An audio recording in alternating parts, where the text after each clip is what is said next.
Bonjour à tous, je m'appelle Estelle Abou et je vous souhaite la bienvenue sur Réel. Avec ce podcast, je donne la parole à des personnalités qui ont un impact positif, réel, sur l'autre, l'économie, l'environnement ou les générations futures. Par leurs actions, leurs entreprises, leurs pensées, leurs œuvres ou leurs visions, ces hommes et ces femmes contribuent d'une manière ou d'une autre au monde de demain et à celui d'aujourd'hui. Si vous aimez le podcast et que vous voulez me soutenir dans ma démarche, la meilleure manière de le faire, c'est de vous abonner, de mettre 5 étoiles à l'épisode, de le commenter ou encore d'en parler autour de vous sur les réseaux sociaux et dans la vie réelle. Alors je vous souhaite une très bonne écoute et on y va. Vous le savez peut-être déjà, mais les entrepreneurs et les entrepreneuses me fascinent, quel que soit le type d'entrepreneuriat. Et avec cet épisode, j'ai voulu donner la parole à une jeune femme qui appartient à une catégorie un peu nouvelle, relativement nouvelle on va dire, d'entrepreneurs, celle des influenceuses. J'ai un peu pris 20 ans dans la tête en faisant son interview, je dois l'avouer, mais j'admire vraiment cette capacité qu'ont les moins de 25 ans à se lancer sans peur de l'échec et surtout avec une spontanéité authentique. Originaire du sud de la France, elle a commencé par des tutos de maquillage sur YouTube, puis sur Instagram, et elle est depuis 2 ans à la tête de son entreprise et seule actionnaire d'une marque de bijoux, donc fantaisie et accessible, et qui s'appelle Maison Dorée. Sa communauté Instagram représente environ 1 million de followers. Elle est donc égérie de plusieurs marques de cosmétiques et de mode. Et elle et moi, à l'époque, on avait échangé car elle écoute mes podcasts. J'étais assez flattée. Et je l'ai découverte ensuite à travers ce que j'ai vu, sur les réseaux sociaux notamment, et après quelques échanges avec elle. Ce que j'apprécie vraiment chez Chloé, c'est son naturel ravageur qui, sincèrement, a de quoi faire pâlir des influenceuses bourrées de filtres sur photos figées. Son image, elle l'utilise, certes, mais pour distiller des conseils beauté et faire grandir la communauté de son entreprise Maison Dorée. Avec elle, nous avons parlé de son parcours, des débuts et de l'avenir de Maison Dorée, d'entrepreneuriat à son âge et à son époque, du métier d'influenceuse comme un full-time job, de vivre au bord de l'eau, mon rêve, et du manque de respect qui se répand de plus en plus dans la jeune génération, ce qui nous agace profondément toutes les deux, il faut le dire. Allez, j'arrête de parler et je laisse la parole à Chloé Blanc, influenceuse et fondatrice dirigeante de Maison Dorée. Chloé, merci beaucoup d'avoir accepté mon invitation dans mon podcast. Je suis vraiment ravie, honorée. Ça fait longtemps qu'on essaye de se catcher avec la distance, le confinement, etc. Parce que tu vis à Marseille, c'était pas forcément évident. Donc merci beaucoup. Je vais commencer par te poser une question très simple. Est-ce que tu peux te présenter autant personnellement que professionnellement ? Oui, merci beaucoup Estelle de me recevoir. En tout cas, ça me fait très plaisir depuis le temps que j'écoute tes podcasts. Je suis très honorée d'être là aussi. Alors, me présenter personnellement et professionnellement. Donc, je m'appelle Chloé. J'ai 24 ans, bientôt 25, le 22 octobre. Et j'habite à Marseille. Je suis influenceuse depuis maintenant 6 ans. Ouais. Donc en fait, j'ai une partie où je poste sur les réseaux sociaux. J'ai l'habitude de travailler avec des marques, de poster sur Instagram. Je faisais pas mal de vidéos YouTube avant, mais j'ai un petit peu délaissé ce côté-là. Mais c'est vrai qu'il faudrait que je reprenne parce que c'est quand même un lien important qu'on a avec une communauté. Vu qu'on fait des vidéos un petit peu plus longues, on parle un petit peu plus de notre vie et je trouve que le lien est plus présent sur YouTube qu'Instagram. Ouais. Donc pourquoi pas reprendre les vidéos YouTube, ce serait intéressant. Et il y a 2 ans, j'ai également créé ma marque de bijoux qui s'appelle Maison Dorée. Donc c'est une jeune entreprise, on est 4 jeunes filles qui sont employées en CDI. On vient de signer le dernier en février, donc je suis Félicitations. Merci. C'est bien de le préciser, de dire que tu tournes pas qu'avec des stagiaires. Oui, non c'est vrai. Et on vient tout juste d'acheter nos bureaux, donc c'est une équipe qui à Marseille. Oui, voilà, à Marseille, qui se complète petit à petit, et on a toujours besoin d'esprits innovants et intéressants. Donc pourquoi pas agrandir l'équipe dans le futur. Donc on va reparler de Maison Dorée un peu après. Mais est-ce que tu peux nous parler un peu de ton parcours, en fait, de ce que tu as fait ? Qu'est-ce qui a fait que tu es là où tu es aujourd'hui et que tu fais ce que tu fais aujourd'hui ? Alors moi, à la différence des personnes que j'ai pu écouter dans tes podcasts et dans d'autres podcasts d'ailleurs, j'ai pas du tout fait de grandes écoles, d'écoles de commerce et d'écoles prestigieuses que j'aurais adoré faire. Mais j'ai fait un bac S déjà à Marseille. Ensuite, je me suis dirigée vers un BTS, assistant manager. Donc c'était très très précis et vraiment tourné vers quelque chose dont j'avais pas forcément envie de me diriger. Et à ce moment-là, en fait, j'ai ouvert ma chaîne YouTube puisque je me suis aperçue que en France, finalement, il n'y avait pas forcément de personnes qui partageaient du maquillage, qui partageaient de la mode, tout ça, en étant simple. Tu vois, il y avait beaucoup de youtubeuses australiennes, américaines que j'adorais regarder et j'adorais leur discours et leur façon de partager ça avec leur communauté. Et je trouvais qu'en France, ça en manquait un petit peu. Donc je me suis dit, pourquoi pas me lancer sur YouTube et partager mes propres conseils à des filles ou bref, une communauté autre qu'internationale. Donc je me suis lancée et finalement, ça a marché. J'ai lancé ma première vidéo make-up. Et au fur et à mesure, j'ai commencé à zéro, évidemment, comme tout le monde, quoi, sur les réseaux. Et au fur et à mesure, ça a commencé à marcher. J'ai vu 1000, 2000, 3000 vues. Et au bout je pense 2-3 ans, il y avait de plus en plus d'abonnés. Et c'est là que j'ai commencé à prendre ça au sérieux, quoi, parce que au début, c'était vraiment un passe-temps, une passion. Et quand j'ai commencé à être appelée par des grandes marques, style L'Oréal, Dior, combien tout ça. de vues, en fait, t'estimes t'as été contactée à partir du moment où t'as eu combien de vues ou d'abonnés, etc.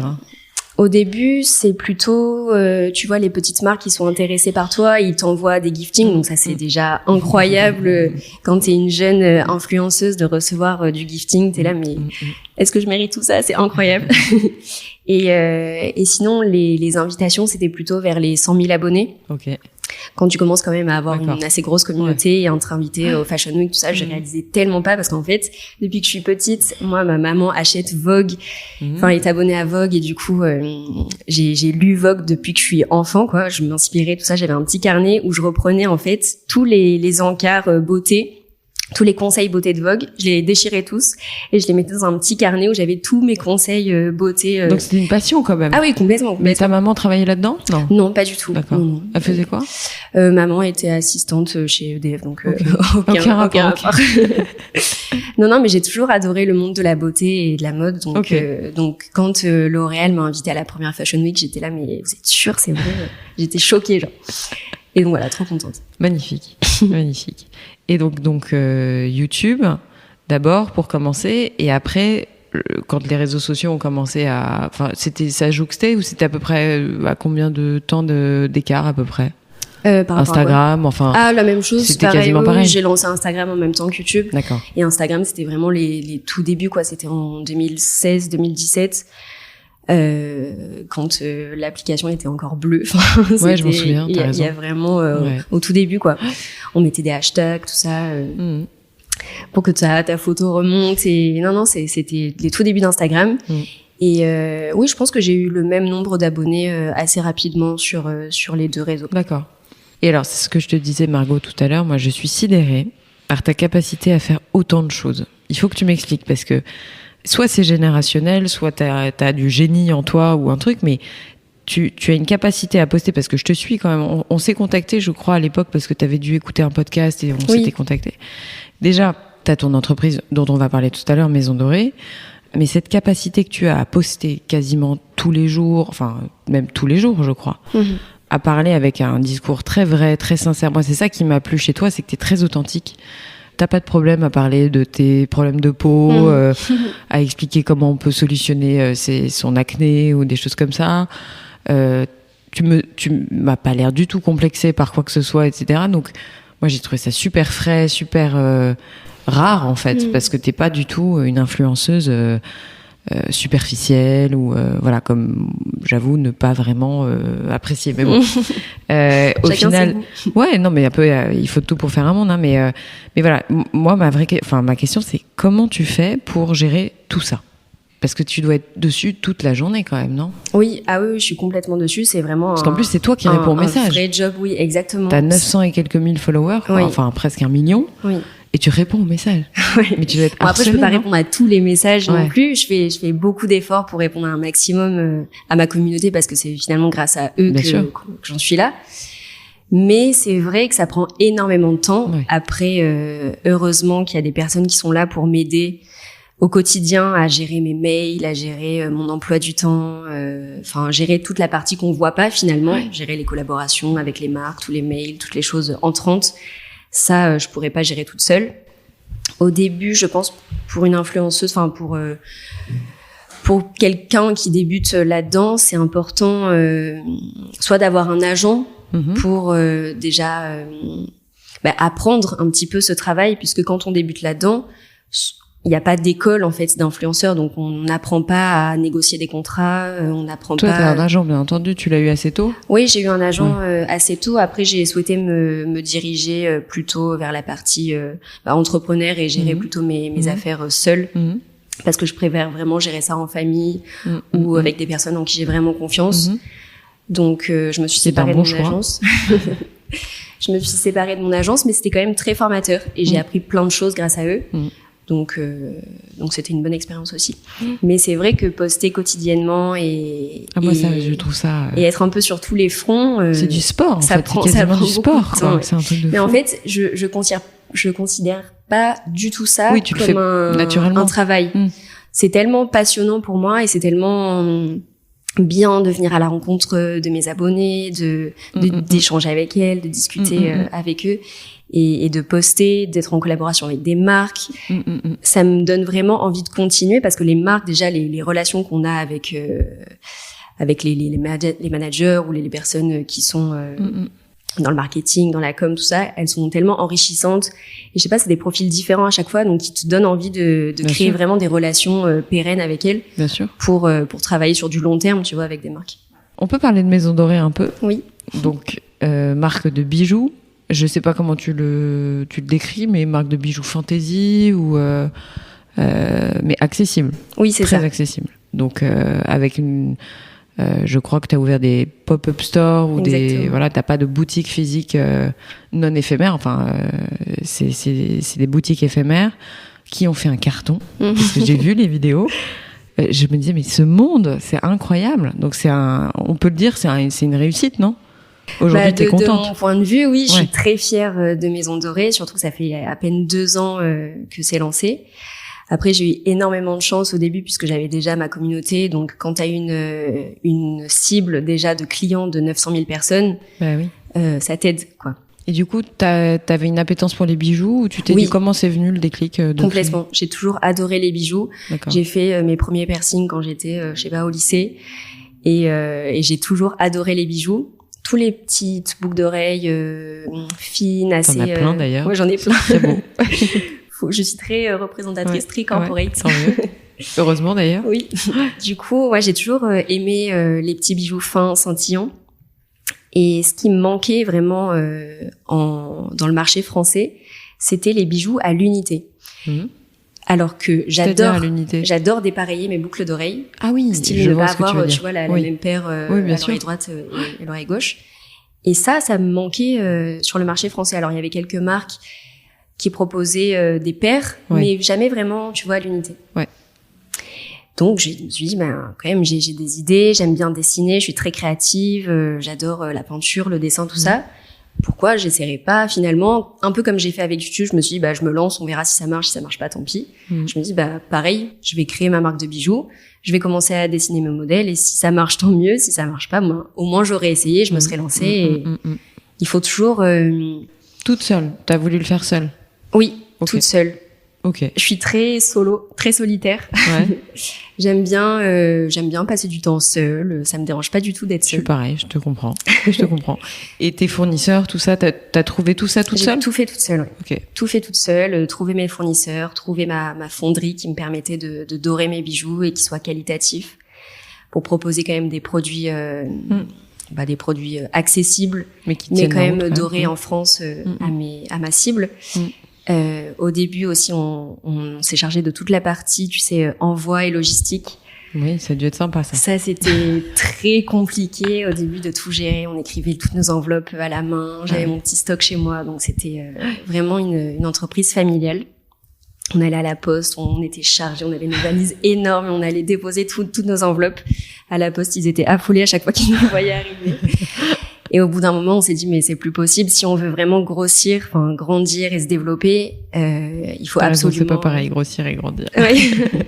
Il faut absolument qu'on se développe, qu'on se structure un peu. Qu'on se structure, parce que là en fait, je me restreignais énormément.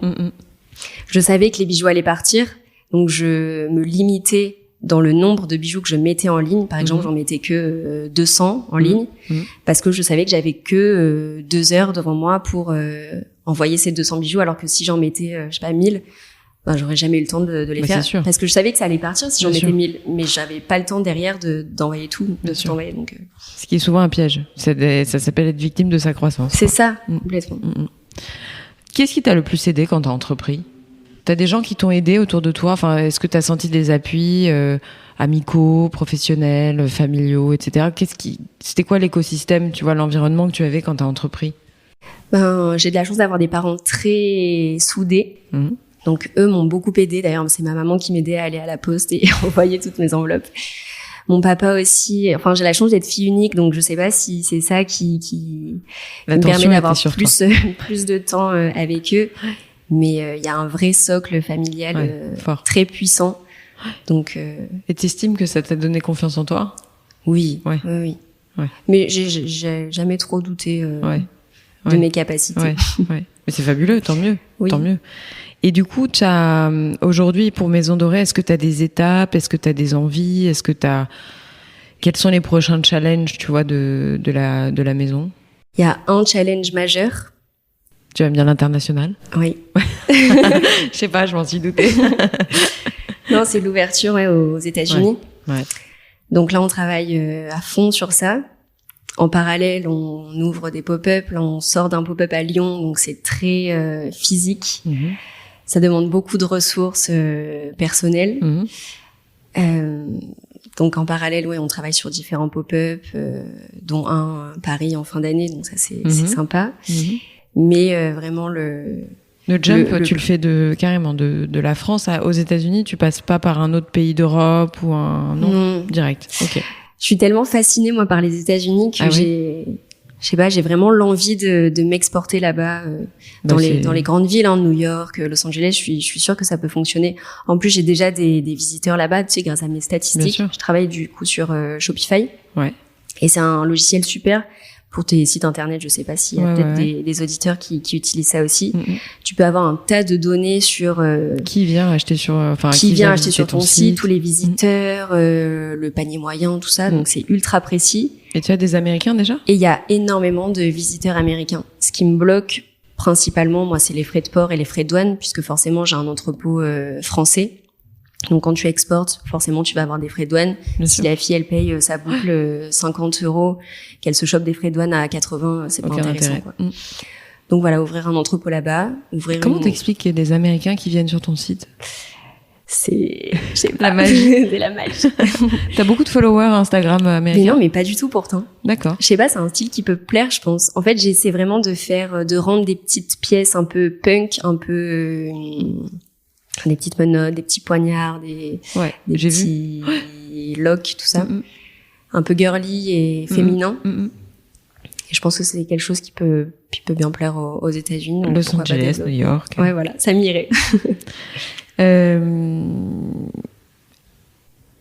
Comment est-ce que tu avais un rêve quand... Excuse-moi, moi j'ai toujours des questions qui n'ont rien à voir les unes avec les autres. Mais est-ce que tu avais un rêve quand tu étais petite? Mon vrai rêve quand j'étais petite, c'était d'être sirène. Probable. Pas mal. Bon, t'es pas loin. Hein. Oui. Non, je sais pas. En fait, habiter près de la mer, c'est quelque chose que j'adore. Et habiter à Marseille, justement, c'est un rêve, pas forcément un rêve, parce qu'il y a d'autres villes qui m'attirent énormément. Malibu. Ouais, c'est ça. Mais je sais pas, j'ai toujours été très attirée par le soleil, par la nature, et faire du bateau le week-end, ça me passionne. J'aime beaucoup du coup travailler à Paris, tu vois, aller dans les rendez-vous, faire les Fashion Week, tout ça, avoir des journées très intenses, quelques fois dans le mois ou pour les Fashion Week, tout ça, pour le job, vraiment, et rentrer chez moi à Marseille tranquille, avoir ma petite vie sereine et pouvoir être plus reposée quoi. À Marseille. D'ailleurs, c'est un lien avec une autre question que j'ai, c'est quels sont tes vrais moments de pause en fait? Est-ce que t'en as où tu te dis je pose mon téléphone, je n'y touche plus? Donc ça m'étonnerait. Tu dois pas en avoir beaucoup. Non, j'en ai pas trop. Mais est-ce que tu arrives à te ressourcer? Enfin, comment tu te ressources, tu vois? Enfin, c'est un peu bêta comme question, mais c'est comment tu te ressources, comment tu te poses, tu vois, avec ou sans ton téléphone. Mais voilà, c'est proche de la nature, c'est avec ton amoureux que d'ailleurs tu mets souvent en avant. Oui, je partage souvent. Ouais. Et c'est sympa d'ailleurs, ça je trouve ça très sympa. Oui, c'est bien. C'est très sympa. La communauté aime bien voir finalement ta vie un peu perso, quoi. Donc mais partager c'est ça, ces petits moments. Moi, ma question, c'est partager sa vie privée, c'est quand même une démarche. Moi, je sais que j'en serais incapable. On en parlait tout à l'heure, mais je trouve ça très bien parce que je pense que les gens en ont besoin. Et encore plus la jeune génération qui a besoin de s'identifier, d'inspiration, etc. Mais moi, perso, je n'arriverais pas à poster un truc sur ma vie privée. Mais toi, mais parce que moi, je suis plus vieille que toi aussi, donc c'est pas du tout les mêmes manières de fonctionner. Mais comment tu fais pour... tu le vis bien? Enfin, il n'y a pas des moments où tu te dis... j'en ai marre, je vais me mettre dans une grotte. Ouais, une grotte et puis sans téléphone et sans wifi. Si, il y a des moments où j'adore ce que je fais et je pourrais partager le moindre détail de ma vie. Après, il y a complètement des moments où j'en ai ras-le-bol et j'ai envie de tout quitter, d'éteindre mon téléphone pendant 1 an et de partir en Islande et voir les aurores boréales. Mais comme je disais tout à l'heure, c'est tellement quelque chose que je trouve comme une passion, c'est pas un travail vraiment pour moi. Donc la question de tout à l'heure, comment je me recentre sur moi, comment j'arrive à faire des temps de pause, il y en a très rarement, vraiment. Mais là, j'ai pris quelques vacances en Corse chez mes grands-parents qui habitent là-bas. Enfin, je suis corse aussi, donc c'est vraiment un endroit où je me ressource et où j'arrête. Tu vois, je suis en mode pause, il y a pas de réseau, c'est paumé en pleine Corse, donc c'est trop bien. Et j'arrive vraiment à me ressourcer et prendre du temps pour moi, être avec ma famille et stopper un petit peu, mettre en pause toutes les collabs et tout ce qu'il y a autour. Alors justement, toutes ces collaborations, donc tu m'as dit que tu gérais ça toi en direct. Bon, t'as quand même, je suppose, quelqu'un qui t'aide de temps en temps, etc. Qu'est-ce que tu aimes le plus faire avec des collaborations? Enfin, qu'est-ce qui te botte le plus? Alors moi, ce que j'adore faire, donc pour ma partie Instagram, tout ça, c'est plutôt des collabs annuels, tu vois, bosser avec des marques en qui j'ai confiance, que j'adore, que je conseillerais même à mes amis les plus proches. J'en ai quelques-unes avec lesquelles je travaille en ce moment. Donc il y a Calzedonia, Intimissimi, Dyson, tu vois, Kerastase, vraiment des marques que j'aime et que j'utilise au quotidien. Donc vraiment faire des collabs annuels pour avoir une ligne éditoriale bien fixe, que ma communauté ne soit pas perdue entre un post le matin pour une marque de make-up et un autre le soir pour une autre marque, pour un autre fond de teint qui est exactement pareil finalement. Donc avoir des marques voilà qui se ressemblent et avoir une vraie ligne, quoi. Ok.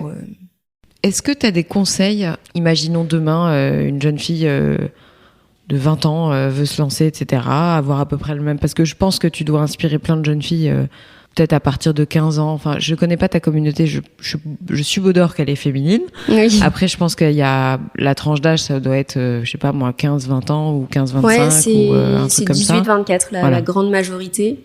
Tu leur dirais quoi si demain... Pardon, je t'ai coupé. Non, 18-24, 25-35. Ouais. Mais des très jeunes, il y en a pas beaucoup. D'accord. 13-17, c'est vraiment il y en a vraiment. Parce qu'il y a, à mon avis, beaucoup de jeunes filles qui te regardent, qui se disent, moi, j'aimerais bien avoir sa vie quand même. Elle a la vie belle et tout. Qu'est-ce que tu donnerais comme conseil? En tant qu'entrepreneur, tu dis ou? Ouais, mais vu que t'es pas que entrepreneuse, enfin, tu fais plein de choses. Donc, c'est ça qui est notable, c'est, t'as ton entreprise, t'es influenceuse, tu fais du sport. Moi, je t'ai suivi pendant le confinement avec l'autre... Pamela, là. Ah ouais, elle m'a tuée. Elle est impressionnante. Mais elle me tue au quotidien, elle me tue. Moi, j'ai regardé, mais je me dis, mais c'est une Allemande, je crois, Oui, non? c'est une Allemande. Ouais. Il y a qu'une Allemande qui peut faire ça. Mais ce qui m'impressionne avec elle, c'est que tu fais sa vidéo. Donc déjà, toi, tu sors tes KO. Elle a peut-être une goutte de sueur, tu sais, limite avec le maquillage, tu ne le vois pas. Donc du coup, entrepreneur, influenceuse, t'as quand même une vie de couple, tu fais du sport, tu fais du voyage, enfin, je veux dire, tu fais des déplacements, etc. Tout ça, je pense que c'est une vie qui attire, parce que les gens aujourd'hui, ils cherchent plus un lifestyle qu'un métier, finalement. Donc, imaginons, voilà, t'as une jeune fille de 19 ans, 20 ans qui te regarde et qui, voilà, tu lui dirais quoi? Si elle veut la même vie que toi, ou, enfin, peut-être pas la même vie, mais même genre tu vois, de lifestyle. Ouais, je vois. De te donner les moyens de réussir. parce que finalement, j'ai pas toujours voulu être connue ou avoir ma société, tout ça. Mais j'avais quand même une idée précise de ce que je voulais faire et je savais que je voulais évoluer dans un milieu agréable et faire des sorties, voyager. J'ai toujours aimé voyager, donc je me suis dit, quand je serai grande, j'aimerais avoir le même niveau de vie que ce qu'ont pu m'offrir mes parents. Tu vois, on a toujours voyagé, pas forcément dans les plus beaux hôtels et avec des moyens financiers énormes, mais vraiment juste de te donner les moyens de réussir. Si tu t'en sens capable, il faut se lancer, quoi. Il faut tenter l'expérience, il faut y aller, quoi.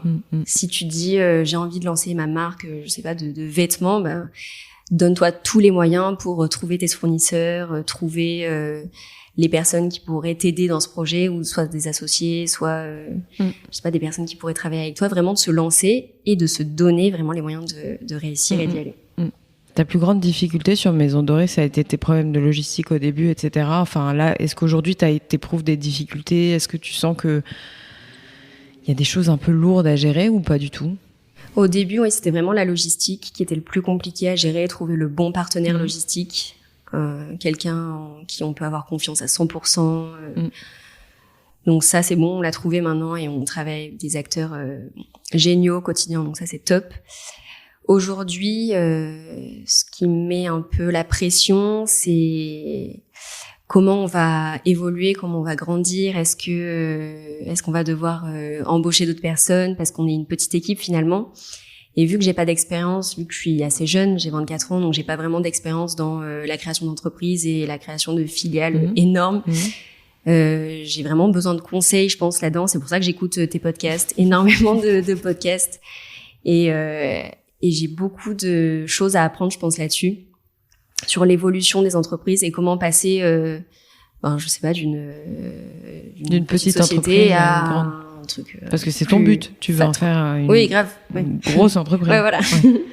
Et c'est toi qui fais tous les designs aujourd'hui? Oui, ouais, je dessine les pièces, tous les petits modèles que vous voyez, c'est moi qui les fais, donc ça, j'en suis très fière. On essaie de créer des nouvelles collections chaque mois, donc environ 5 nouveaux bijoux par mois. Et les filles adorent ça, mes clientes adorent ça, donc elles sont ravies de découvrir à chaque fois des nouvelles petites pièces, des nouveautés. On essaie de faire des goodies, des tote bags, tu vois, des pochettes d'ordinateur, des bougies, des sweats pour élargir la gamme. Mais c'est canon, j'ai trop hâte. Tu réponds pas à la question si t'as pas envie, mais là, techniquement, tu vas lever de l'argent. Enfin, tu penses que tu vas devoir faire entrer des gens au capital, tu vas devoir avoir des investisseurs, etc. ou t'en as pas besoin? Non, je pense que j'en ai pas besoin. Justement, j'ai la fierté d'être la première investisseuse de ma boîte, donc j'ai jamais fait de prêt ou lever des fonds pour ma société. Vraiment, c'est... Bravo. Merci. C'est mon moindre, le moindre. Je comprends. Ouais, c'est tes euros, tu les investis. Ouais, voilà. C'est ton bébé. Le moindre euro, c'était le mien. Donc ça, je suis très fière, mais je pense pas avoir la nécessité de lever des fonds pour plus tard. Après, j'en sais rien. Peut-être que si j'ouvre une filiale à New York et que j'en ai besoin, pourquoi pas. Tu vois, ça pourrait être super intéressant. Mais même là-dedans, j'ai quand même besoin de conseils et j'ai besoin vraiment d'être plus épaulée à ce sujet-là. Je comprends. Est-ce que tu as des rôles modèles inspirants autour de toi, enfin des gens qui pas forcément Steve Jobs, etc. Mais voilà, quand je dis des rôles modèles, c'est peut-être des gens dans ton environnement ou des gens que tu lis, que tu écoutes, que tu regardes. Peu importe. Enfin, tu vois, t'as pas besoin d'en avoir. Hein, si t'en as pas, t'en as pas. Mais est-ce qu'il y a des femmes ou des hommes qui t'inspirent? Bah oui, ça va faire un peu cliché, mais toi. Bon, arrête. Oh là là. Non, je te jure. Bon, arrête, enfin, tu plaisantes. Non, mais c'est vrai. J'aime trop écouter des podcasts, je te jure. Non, il y a aussi Pauline Léniaud, que j'aime beaucoup écouter. Ouais. Coucou Pauline. Et coucou Pauline, je te connais pas, mais pourquoi pas bientôt. Bon, tu vas la connaître. Il y a pas de problème, quand tu veux. J'adore écouter des podcasts, donc si t'en as à me conseiller en plus. Ah j'en ai plein, surtout qu'il y en a un qui serait toutes les secondes à peu près en ce moment, oui, donc c'est sûr. Hallucinant. Écoute Génération Do It Yourself, tu connais? Non. C'est un podcast un peu de garçons. Ah non, mais alors c'est tenu par un ami. J'ai écouté que des femmes pour le moment. Génération XX, j'ai écouté. Ouais, Génération X, elle a arrêté. Ouais, mais j'ai écouté ces podcasts. C'était pas mal cool. d'ailleurs. Ouais, c'était très cool. Non, écoute, Génération Do It Yourself, c'est un peu surprenant que je te conseille ça parce que c'est assez masculin, mais c'est Entrepreneuriat, créé par Mathieu Stéphanie, qui est un copain, un mec fantastique, très bon podcasteur. Ok. Et en fait, il interroge des entrepreneurs, uniquement. Pas que, non, excuse-moi, des sportifs de haut niveau, etc. Enfin, il parle majoritairement d'entrepreneuriat. Donc, je te le recommande vivement. Je t'ai fait une sacrée pub, Mathieu. Donc mais j'en ai plein d'autres à te conseiller. Honnêtement, il y a Vlan de Grégory Pouy. Mais je te donnerai ma petite liste oui, trop bien. Plus tard. Est-ce que tu as un dicton préféré ? Enfin, est-ce que tu as une phrase, tu vois, que tu te répètes régulièrement ou oui. Peut-être plusieurs ? Et depuis que je suis petite, ma maman me le répète, donc j'ai bien en tête. C'est quand on veut, on peut. Magnifique. Voilà. Donc c'est pour ça que je me dis, je me lance. Si ça marche pas, tant pis. Si ça marche, tant mieux. J'y serai arrivée. Donc quand on veut vraiment, je pense que on peut et il faut tout faire pour y arriver. Magnifique. T'as un sacré mental, hein, quand même. Hein. Ah franchement, oui ouais. Pourtant, je suis balance, très. Non, mais je te trouve très hésitante sur certains points, mais. Oui, mais bon. Mais je sais ce que je veux. Je sais ce que je veux. Ouais. Non, et puis t'as un mental très fort, quoi. Enfin, je pense que t'es quelqu'un de très solide, quoi. Tu vois, ça se ressent en tout cas. Reste comme ça. Bouge pas, reste comme ça. Je finis toujours mes interviews par les mêmes questions. Oui, parce qu'on arrive à la fin quand même. C'est un coup de cœur et un coup de gueule. Alors, t'es pas du tout obligé d'en avoir. Ça peut être aussi, ça peut être lié à ton domaine ou pas. Mais coup de cœur, ça peut être un livre, ça peut être une pièce de théâtre, ça peut être je sais pas moi, une marque, peu importe. Et un coup de gueule, c'est un truc qui t'énerve, tu vois. Alors, prends le temps qu'il te faut, t'inquiète pas, réfléchis, on enlèvera le passage où tu réfléchis. Voilà, ça peut être un coup de gueule sur ce que tu as observé autour de toi, qui t'énerve, des comportements, peu importe. Et tu peux ne pas en avoir. Alors, un coup de cœur, je trouve que c'est le regain d'énergie que les Français et un peu tous les jeunes ont eu grâce à la réouverture des restos, des bars, tout ça à 23h. Je trouve que ça a redonné un coup de peps général à tout le monde, même à moi. J'en avais trop marre de rester enfermée chez moi. Bon, après, évidemment, c'est absolument nécessaire de respecter les limitations, tout ça dans les magasins, la distanciation, tout ça. Donc forcément que tout le monde l'a respecté. Mais bon, au bout d'un moment, ça saoule, quoi. Donc ressortir, revoir du monde, revivre, retrouver le sourire, les beaux jours, tout ça, je trouve ça génial. Donc ça, c'est vraiment un coup de cœur. Un autre coup de cœur aussi, c'est la ville de Lyon. J'ai trop adoré Lyon. Tu l'as jamais fait ? Si, très belle ville. Oui, j'y suis allée cet été. Magnifique. Puisqu'en fait, on vient de terminer notre pop-up à Lyon.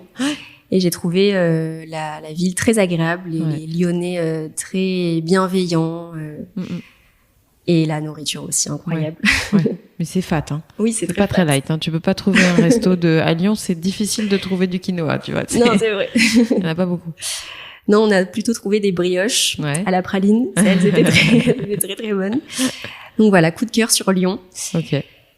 Et coup de gueule, bon, c'est à ma petite échelle puisque j'essaie de faire un maximum au niveau environnement et écologie. Mais là, dernièrement, j'étais à Marseille. On passait un super bon moment.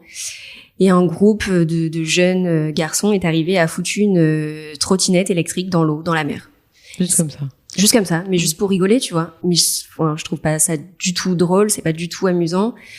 Un autre groupe, c'est une copine qui m'avait raconté des jeunes, tu vois, de 15-16 ans qui se permettent de laisser tous leurs déchets et tout leur plastique, tout ça. Et un gars est allé les voir et leur a dit, les gars, enfin, je sais pas, vous venez de terminer, jetez votre McDo au moins dans la poubelle, elle est à 5 mètres de vous, faites un effort, j'allais le jeter.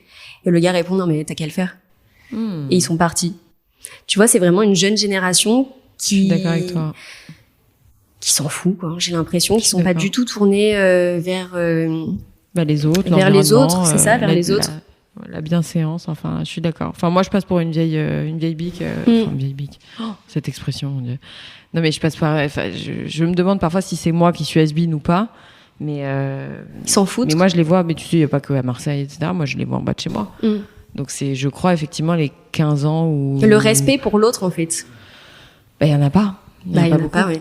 Pour certaines personnes, je suis d'accord. Soit c'est l'éducation, du coup, il y a un manque d'éducation à ce niveau-là, soit, je sais pas, ils en ont jamais eu. Je suis d'accord. Ou ils veulent faire un peu les rebelles et faire un peu comme leurs potes ou comme leurs amis. Je suis d'accord avec toi. Moi, ça me fait, j'ai un petit garçon et ça m'angoisse beaucoup parce que je me dis, mon Dieu, dans quel monde il débarque avec des gens qui ont plus trop le respect le respect tout court, des sauvages. Ouais, je suis d'accord. Est-ce que tu veux ajouter quelque chose, Chloé? Un message à passer, une question que je t'ai pas posée, quelque chose que tu as envie de dire? Non, moi j'aurais juste aimé donner un peu d'espoir pour les jeunes, puisqu'en ce moment je pense que c'est très difficile. Je vois, on a une stagiaire, nous chez Maison Dorée là qu'on vient d'avoir et qu'on va peut-être embaucher en alternance, donc je suis très contente d'elle d'ailleurs. C'est très cool ce qu'elle fait en graphisme. Et elle nous racontait que c'était très difficile pour les jeunes de sa classe ou les jeunes qu'elle connaît de trouver des stages, de trouver des emplois. Et j'aimerais juste leur redonner confiance parce que tout n'est pas perdu. Il y a énormément d'entreprises qui finalement auront besoin de vous dans le futur proche. Donc il faut pas perdre espoir, il faut vraiment continuer vos recherches, que ce soit, je sais pas, pour des alternances, pour tout. Et vous trouverez votre voie, vous trouverez votre chemin, mais ce n'est qu'une question de temps. Magnifique. Je manque à tous mes devoirs. Chloé, merci beaucoup d'avoir accepté d'échanger avec moi avec ta sincérité naturelle qui fait chaud au cœur. Très bonne chance pour la suite. Merci beaucoup. À bientôt. Au revoir.